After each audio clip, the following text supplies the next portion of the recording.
Halo cyclist, welcome to Bikespa TV, channel yang menanyakan lifestyle tentang sepeda. Oke teman-teman, di konten hari ini gue akan memperkenalkan diri gue. Jadi nama gue David dan gue suka sepedaan dari tahun 2013 dan bisa dibilang gue itu multidisiplin juga. Gue main road, gue main gravel, gue main cyclocross, gue sedikit main BMX, lalu gue main fixed gear juga. Terus soon kedepannya gue pengen main MTB sih sebenarnya, tapi kita lihat aja sih nanti. Lalu kebetulan juga gue sempat kerja di industri sepeda juga. Terus lanjut konten-kontennya juga gue akan banyak banget tuh dari kolom komen sama DM juga yang nanyain, boleh dong spill sedikit dong bang, atau mas setup sepeda gravelnya. Jadi yang gue pakai ini adalah chapter 2 AO. Gue nyari sepeda yang sebenarnya karbon, terus gue bisa sepedanya multi purpose. Nah jadi kebetulan chapter 2 ini yang bisa dibilang buat gue nih mencukupi needs gue. Jadi gue bisa full fender, gue bisa pakai ban 6,5, terus gue bisa full cyclocross setup gitu. Jadi menurut gue ini sepeda cocok banget buat gue sih. Lalu sepeda ini dilengkapi dengan group set Gear X 1by. Cranksetnya gue ganti, gue pakai rotor Aldo dengan chainring Wolftooth. Sebenarnya chainringnya bukan bawaannya dan bukan peruntukannya sih. Jadi sedikit gue customize, groove-nya gue ubah sedikit biar masuk di spidernya rotor Aldo ini. Nah, jadi dia pakai konfigurasinya 42 belakang 1140 sama rotor depan belakang 160, karena gue paling nggak suka rotornya belakang kecil, jadi gue lebih suka braking powernya gede. Lalu dengan wheelset Shimano RS 370 dibalut dengan ban WTB Riddler 37. Jadi karena ini kan sepedanya memang multi purpose ya, jadi gue cobain setupnya pakai 40, 42, 35. Terus yang paling enak dan paling cocok sama feedback ridingnya di gue itu kalau nggak 37, 38. Jadi terakhir sebelumnya gue pakai Rambler Maxxis 38. Terus dropper gue pakai Control Tech gravel yang ada risernya. Jadi kenapa pakai riser sih? Sebenarnya kan lebih upright ya. Iya, karena dulu yang tadi gue bilang ini multi purpose. Jadi ketika gue butuh sepedanya commute harian, gue nggak terlalu capek, sama gue nggak terlalu, pas gue bawa tas nggak terlalu capek di punggung sih gitu. Untuk sadel gue pakai Brooks C13 yang edisi kedua. Jadi gue pernah pakai Brooks edisi pertama tuh keras banget karena dia full carbon railnya, sama dia profilnya railnya belum 7x9. Jadi yang V2 ini menurut gue enak banget sih, empuknya kayak kurang lebih kayak C17 tapi lebih keras aja sedikit. Nah, Oke, untuk stem gue pakai Uno, tapi bukan Uno Ultralight ya, tapi yang di atas yang biasa. Tadinya gue pakai 10, sekarang gue ganti 11 karena ternyata flexibility gue makin enak. Jadi tangan gue bisa reach lebih jauh. Jadi emang gue mostly gue lebih suka pakai 42 karena buat gue konfigurasi 42 terus ketemu 1140 di flatnya dapet, dan nanjaknya emang agak berat sih, tapi gue suka agak sedikit painful gitu.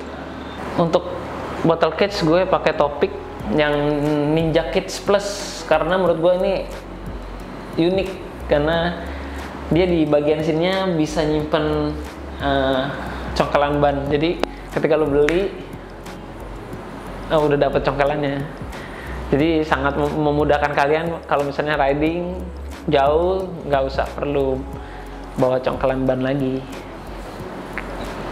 Dan mungkin terakhir ya, mungkin teman-teman ada yang bertanya, ini tubeless apa pakai ban dalam? Mungkin sekarang zamannya tubeless ya, apalagi gravel kan tubeless tuh enak banget, maksudnya benefitnya banyak banget kepake. Tapi di semua sepeda gue masih pakai ban dalam, jadi memudahkan gue maintenance di rumah sendiri. sama lebih less drama aja sih menurut gue. Itu. Jadi itu setup sepeda gue. Dan ini mungkin penasaran nih chapter 2-nya size M. Mungkin kalau teman-teman ada yang mau ditanya buat kenapa sih setupnya begini, atau misalnya enak gak sih parts-partsnya, mungkin bisa ditulis di kolom komen. Nanti gue akan bantu jawab situ. Nah, di segmen yang ini gue akan bacain komen yang ada di YouTube atau video perdana gue ya. Oke, mungkin gue mulai dari Om Ridwan Miftahur Rahman 8023. Beliau nanya, kalau dibilang ban gravel maksimalnya 42, cek kok bahan bawaannya Cannondale Topstone gravel 45. Ini pertanyaannya menarik. Kalau teman-teman perhatiin, sebenarnya kan mungkin kalau masnya mungkin main road bike, setiap tahun itu ada trennya. Seperti contohnya pas road bike, rim brake, terus trennya ganti ke disc brake. Ketika bannya ganti disc brake, kalau kalian perhatiin, itu bannya makin lama makin lebar. Karena apa? Karena ketika braking powernya gede, kita butuh contact point yang lebih gede juga. Jadi mungkin teman-teman yang mungkin selain sepeda gravelnya dengan road bike-nya juga punya yang disc brake, kalau pernah ngerasain pakai, jadi disc brake hydraulic, terus dia pakai ban yang kurang bagus lah, atau enggak yang low end gitu, biasanya kurang ngegigit, jadi ngunci terus kan, jadinya berbahaya kan. Jadi kebanyakan biasanya kalau udah pakai disc brake, kita tuh memperhatikan juga tuh ban tuh bagus gak ya ketika dia remnya overload, ketika hard braking tuh dia ngegigit gak, karena kalau dia nggak ngegigit percuma juga dia ngunci, ujung-ujungnya nggak ngerem. Nah, jadi yang di kasusnya ini kenapa sih ketika saya mention maksimalnya 42, tapi aktualnya sekarang bannya udah makin gede, karena trennya si gravel pun juga berubah. Mungkin dulu pas kalian perhatiin, dulu pas awal gravel semua tuh memang nggak ada barometernya, kita bisa pakai jersey, bisa enggak, terus nggak pakai clip on TT bar, ya kan. Nah, tapi kelamaan marketnya berubah gitu, dan medannya pun juga berubah, dan kebutuhan ridersnya juga berubah. Jadi mungkin kalian juga tahu sekarang UCI pun sudah ada event gravel resminya gitu kan. Jadi trends itu akan berubah-berubah. Jadi nanti misalnya sekarang maksimum 45, mungkin kedepannya bisa jadi 52 gitu. Kita nggak ada yang tahu. Mungkin waktu ini pas gue beli chapter 2 ini gue pakai, itu memang rata-rata maksimumnya 42. Tapi sekarang tuh udah mulai evolve. Contoh, mungkin kalau teman-teman pernah tahu 3T Explorer itu dulu dia bisa memang mengklaim dia bisa ban 29. Sebenarnya ban 29 sama ban 700 sama, cuman beda kembangnya doang. Namun sekarang udah berubah lagi, bannya udah makin gede karena needs-nya udah makin gede gitu. Dan rata-rata sekarang sepeda gravel juga udah ada suspensinya kan, dan lalu udah juga bisa kita pasang dropper seat post. Jadi itu sebenarnya pertanyaan ini lebih ke trennya sih sebenarnya. Jadi nggak salah juga dia bilang, Mas bilang ini kok saya 45 masih, kan saya bilangnya 42, itu nggak masalah sih, karena setiap manufaktur punya formulanya masing-masing. Jadi dia mungkin ngerasa kayaknya in future gravel akan bannya makin gede, jadi I think it's okay. Dan pertanyaan kedua, Mas, untuk Mas Muhammad Fitrah 0904, sepedanya pakai sadel apa Mas? Gue pakai sadel Brooks C13 yang lebarnya 142. Jadi emang lebarnya cuma 142 doang sih. Tapi kalau formulanya, kalau gue pakai long nose sadel 142, kalau short nose 152. Jadi ketika gue pakai short nose biasanya gue lebarin. Lalu pertanyaan selanjutnya dari Rohmat 8894. Mas, kalau taper fork sama bukan ngaruh nggak sih Bang buat gravelan? Sebenarnya ini pertanyaan juga oke nih, karena ini kalau gue bisa bilang ini fisika banget. Jadi sebenarnya kalau kalian tahu kan dulu teknologi fork itu kan ada yang non OS, terus ada oversize kan. Jadi diameternya itu 1/8, ada juga yang lebih gede dikit gitu. Nah, kenapa sekarang dibikinnya ada juga yang tapered? Sebenarnya jadi gini, kalau misalnya sebenarnya kan kalau misalnya oversize kan berarti diameter atas sama bawah sama tuh, pipanya kan lurus aja. Ketimbang kalau oversize kan dia seperti segitiga, jadi atasnya kecil, oversize, bawahnya lebih gede lagi kan. Sebenarnya secara konstruksi karena dia segitiga, stiffness bagian sini tuh akan lebih kaku ya, karena dia punya pondasi yang lebih gede. Tapi kalau misalnya dibilang bagus, lebih stiff karena dia topangannya lebih gede ketimbang yang di atas. Tapi kalau misalnya buat gravelan bagus gak sih? Ya dibilang bagus sih. Mungkin dari segi compliance-nya sebenarnya kalau menurut gue sama aja. Karena kan gravel nggak cuman jalannya rata kan, dia akan agak sedikit bumpy ya.